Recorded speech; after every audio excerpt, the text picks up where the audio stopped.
પણ કેટલી વાર કીધું આજે મેં દારૂ નથી પીધો, નથી દેખાતું? આ દેખાય છે ને, ફૂલ પીને આયા છે ને, અમને શું તું ગોડા આમ જશે?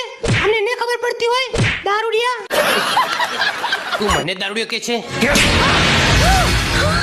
વિક્રમ બહુ ઉપર હાથ ઉપાડ્યો તે. બાપુજી, હું બધું સહન કરી શકું, પણ કોઈ મને દારૂડિયો કે એ સહન ના કરી શકું. અરે વાહ બેટા વિક્રમ, તું દારૂ પીને આવી તો અમે તને દારૂડી ના કહો, તો શું તને ડોક્ટર કહો? અમે તો તને 100 વખત દારૂડિયો કહેશો અને તારાથી જે થાય એ કરી લેજે. વિક્રમભાઈ, મેં સાંભળ્યું છે કે તમે દારૂ પીને ઘરવાળીને મારી છે. તો શું કરું?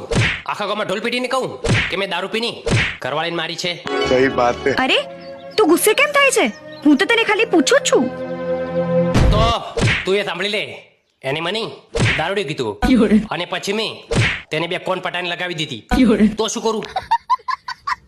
શું તે તારા ઘરવાળીને થપ્પડ માર્યો? આજે તે થપ્પડ માર્યો છે ને કાલે તો ધોકે ધોકે મારીશ.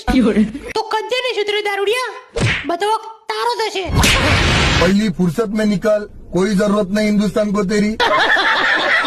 હા, બધો વોક મારો જ છે.